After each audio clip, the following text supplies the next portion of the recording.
Hello दोस्तों, मेरे YouTube channel A1 maths by Anil से में आपका स्वागत है।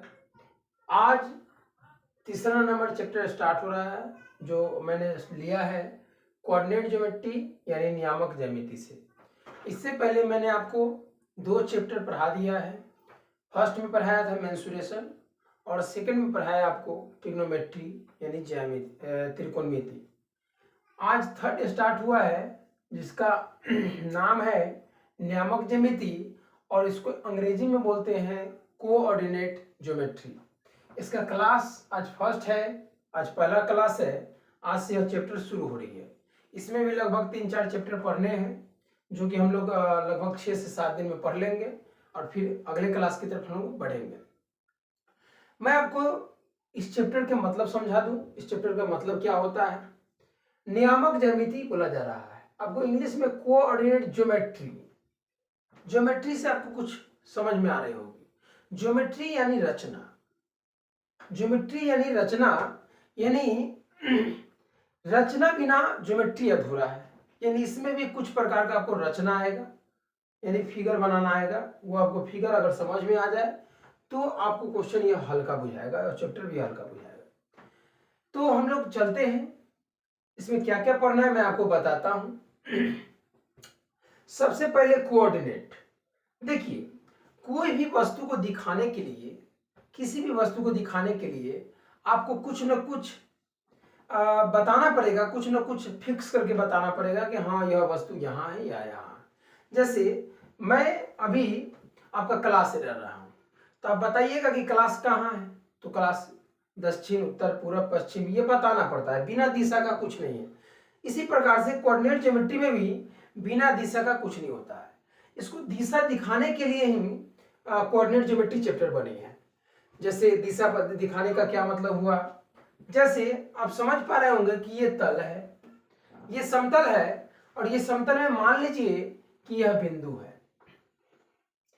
जब यह बिंदु है तो आपको बताना पड़ेगा कि यह बिंदु कहाँ है, कहाँ स्थित है। कैसे बताइएगा, तो कोई एक निश्चित स्थान या कोई एक निश्चित लाइन या कोई एक निश्चित कुछ ना कुछ तो बताइएगा कि जो निश्चित हो जाएगी, जिससे पूरब जाने पर, पश्चिम जाने पर, उत्तर जाने पर, दक्षिण जाने पर पहुंचेंगे वहां।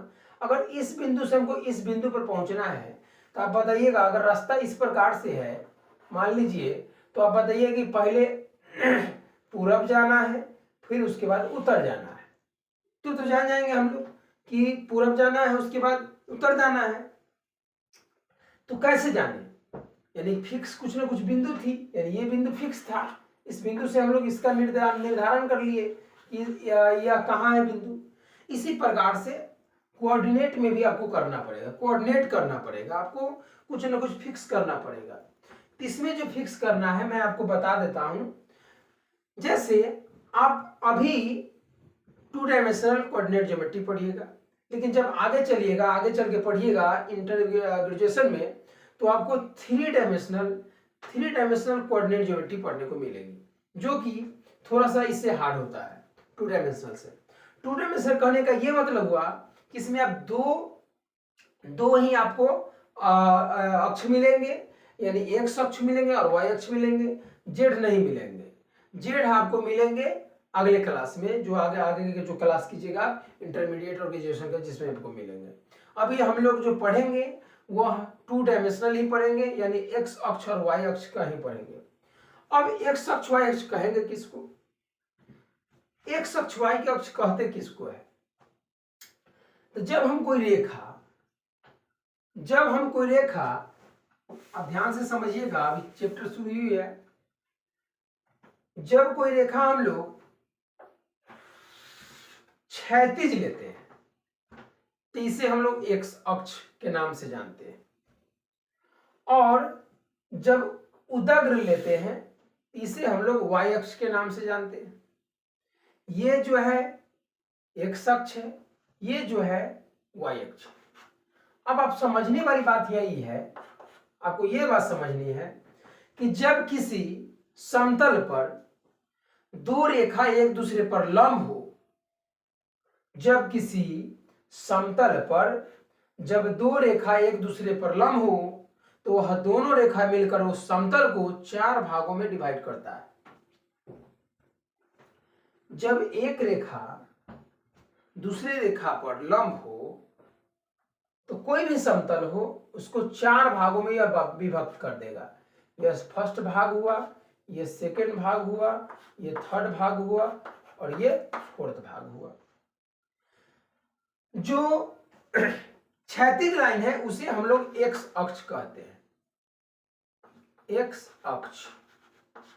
और जो उदग्र लाइन होती है उसे हम लोग वाई अक्ष कहते हैं, वाई अक्ष। जो क्षैतिज लाइन है उसे एक्स अक्ष कहते हैं और जो उदग्र लाइन है उसे वाई अक्ष कहते हैं। यह दोनों लाइन एक दूसरे पर लंब है यानी परपेंडिकुलर है और ये दोनों लाइन मिलकर इस समतल को 4 भागों में बांट दिया है। अब समझना यह है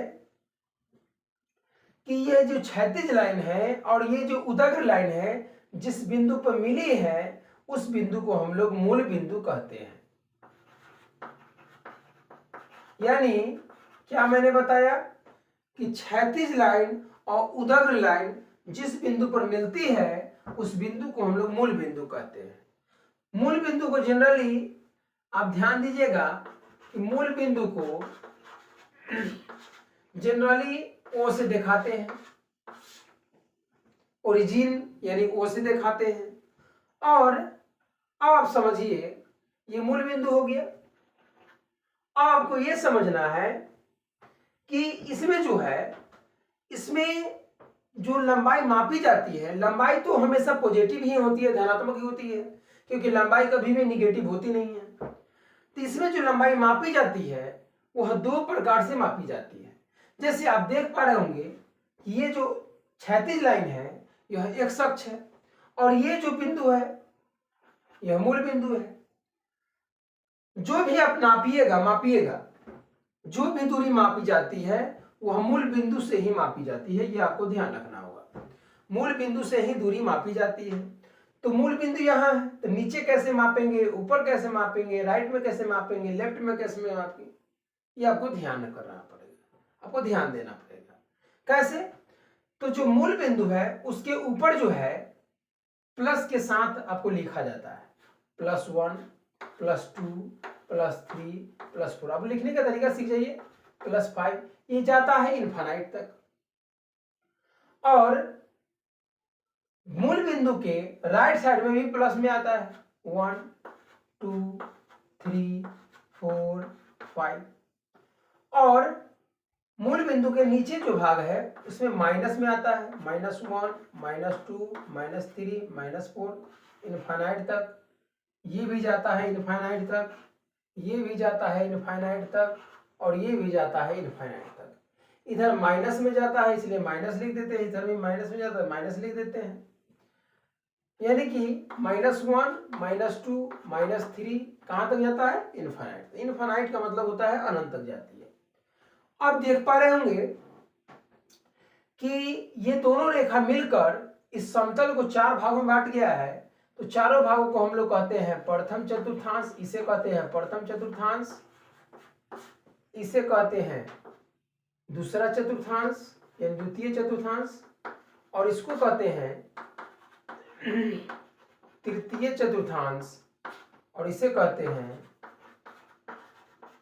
चतुर्थ चतुर्थांश। ये आपको ध्यान रखना है कि 4 प्रकार के चतुर्थांश बन चुके हैं। अब ध्यान से देखिएगा तो जो x की दूरी मापी जा रही है वो मापी जाएगी राइट साइड में प्लस में और लेफ्ट साइड में माइनस में, और जो y की दूरी मापी जा रही है वह y साइड में, ऊपर साइड में प्लस में और नीचे साइड में माइनस में। ये आपको ध्यान रखना पड़ेगा। अगर इस कोऑर्डिनेट में इस चतुर्थांश में कोई भी बिंदु आएगी तो उसमें x का जो चिन्ह होगा वह प्लस होगा क्योंकि प्लस में जा रही है, और y का चिन्ह होगा वो भी प्लस होगा।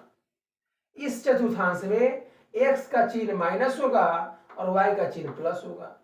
इस चतुर्थांश में x माइनस में होगा और y भी माइनस में होगा, और इस चतुर्थांश में x प्लस में होगा और y माइनस में होगा। ये चिन्ह आपको ध्यान रखनी है। अगर आपसे चिन्ह याद रहे तो आपसे क्वेश्चन आते हैं 1 नंबरिया इसी प्रकार से आपको पूछे जाएंगे कि पहला चतुर्थांश में यानी फर्स्ट चतुर्थांश में जो चिन्ह होता है वो कैसा होता है, तो आपको बताना होगा कि प्लस प्लस होता है। सेकंड चतुर्थांश में माइनस प्लस होता है, थर्ड चतुर्थांश में माइनस माइनस होता है, और फोर्थ चतुर्थांश के बिंदु में प्लस माइनस का चिन्ह होता है। ये आपको ध्यान रखना पड़ेगा। अब आपको ध्यान क्या रखना होगा, अब ध्यान से देखिएगा। ये जो है हम लोग दूरी माप रहे हैं, और दूरी मापते हैं, इसी को हम लोग बाद में निर्देशांक बोलते हैं, कोऑर्डिनेट बोलते हैं।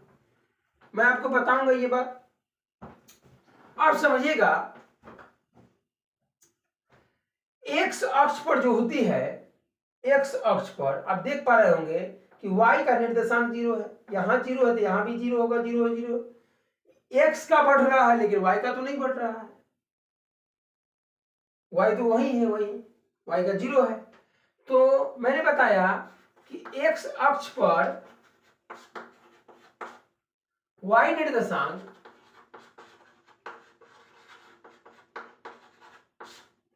शून्य होता है, और y अक्ष पर x निर्देशांक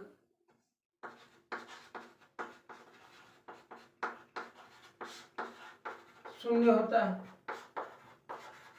इसका यह मतलब हुआ कि अगर x अक्ष पर ही बात करें, यहाँ अनंत बिंदु है, किसी भी बिंदु पर बात करें, तो आप समझ गए होंगे कि वहां y का निर्देशांक 0 होगा, और x अक्ष पर y अक्ष पर बात करें तो x का निर्देशांक 0 होता है। इसका यह मतलब हुआ कि x अक्ष पर y निर्देशांक 0 होता है, और y अक्ष पर x निर्देशांक 0 होता है।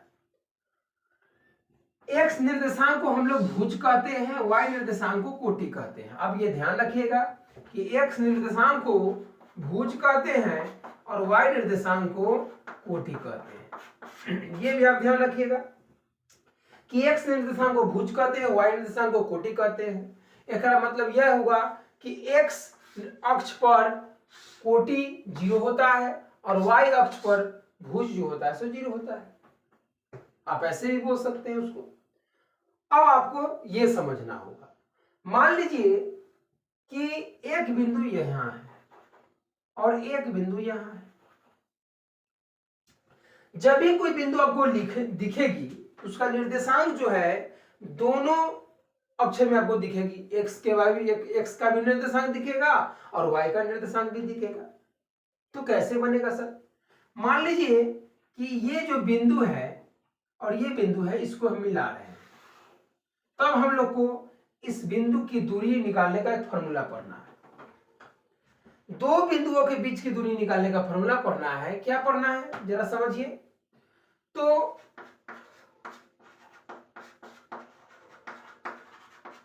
दो बिंदुओं के बीच की दूरी कैसे निकलेगी, निकालने का इसका फॉर्मूला है। कैसा? तो आपको फॉर्मूला याद रखना पड़ेगा। दो बिंदुओं के बीच की दूरी निकालने का, दो बिंदुओं के बीच की दूरी निकालने का फॉर्मूला क्या है? मान लीजिए यहां से यहां है, नापना है, इसको मापना है, कहेगा कि माप के बताइए जरा सा। तो अब ध्यान है कि ये बिंदु जो है ये भी एक्स वाई में होगा और ये भी होगा एक्स वाई। आपको ये बात ध्यान रखनी है, पहले भुज लिखना है फिर कोटि लिखना है, यानी पहले एक्स का निर्देशांक फिर वाई का निर्देशांक, ये आपको ध्यान रखना पड़ेगा। एक्स वाई सेम हो जाएगा, तो बदले कैसे सर? इसको x1 कहेंगे, इसको y1 कहेंगे, और इसको x2 कहेंगे, इसको y2 कहेंगे। इस प्रकार से आप बदल सकते हैं। अब ये दूरी निकलेगा, इसे हम लोग दूरी सूत्र कहते हैं। दो बिंदुओं के बीच की दूरी निकालने का फॉर्मूला होता है, यानी दूरी सूत्र, आप दूरी सूत्र कह सकते हैं। दूरी सूत्र होता है रूट अंडर, यानी स्क्वायर रूट एक्स निर्देशांकों के अंतर का होल स्क्वायर, एक्स निर्देशांकों के अंतर का होल स्क्वायर, प्लस y निर्देशांकों के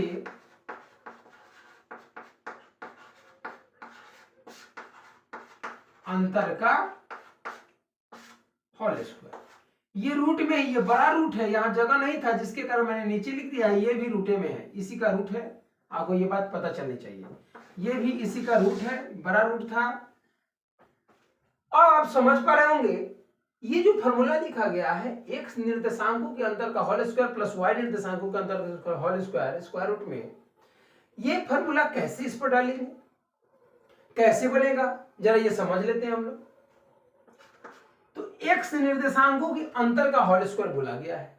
यहां तो दो बिंदु है, मान लीजिए इसका a नाम है और इसका b नाम है, तो AB की बीच की दूरी कैसे निकलेगी, AB की बीच की दूरी, AB की बीच की दूरी कैसे निकलेगी, तो इसी फॉर्मूले से निकलेगी, रूट अंडर x निर्देशांकों के अंतर का होल स्क्वायर प्लस y निर्देशांकों के अंतर का होल स्क्वायर, ये इसी से निकलेगी। कैसे, तो इसका जो है कहा यहाँ का क्या अंतर है, तो यहाँ बोला नहीं गया कि कौन बड़ा है कौन छोटा है, तो आप कैसे भी ले सकते हैं, लिख सकते हैं आप x1 माइनस x2 का whole square plus y1 minus y2 का होल स्क्वायर, या आप ऐसे भी लिख सकते हैं x2 माइनस x1 का whole square plus y2 minus y1 का होल स्क्वायर।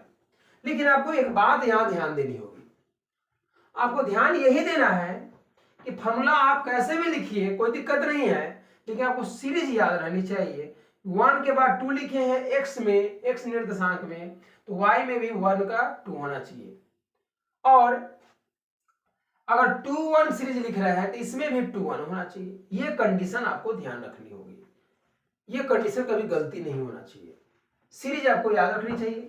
1 का बाद 2, 2 के बाद 1, ऐसे 1 के बाद 2, 1 के बाद 2 और 2 के बाद 1, 2 के बाद 1, सीरीज आपको ध्यान रखनी पड़ेगी। अब आगे हम लोग समझते हैं, मान लीजिए कि कोई एक बिंदु है और इसे कहा गया है कि मूल बिंदु से इसकी दूरी निकालिए। मूल बिंदु से दूरी कैसे निकलेगा, आप जान रहे हैं कि मूल बिंदु का जो निर्देशांक होता है, अब समझ लीजिए x का भी 0 होता है, y का भी 0 होता है, x निर्देशांक भी 0 होता है, y भी नहीं 0 होता है।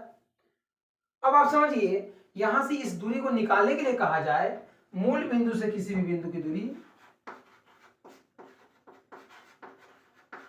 मूल बिंदु से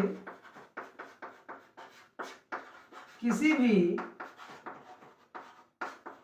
बिंदु की दूरी निकालने के लिए कहा जाए, इसका फॉर्मूला होता है रूट अंडर, यही फॉर्मूला होता है x निर्देशांकों के अंतर का होल स्क्वायर। लेकिन इसका तो मान लीजिए कि अगर x कुछ होगा, लेकिन इसका तो 0 है, तो आप लिख सकते हैं x माइनस 0 का होल स्क्वायर, आप ऐसे बना सकते हैं। इसका नाम भी बोल सकते हैं, इसका a है, इसका o है,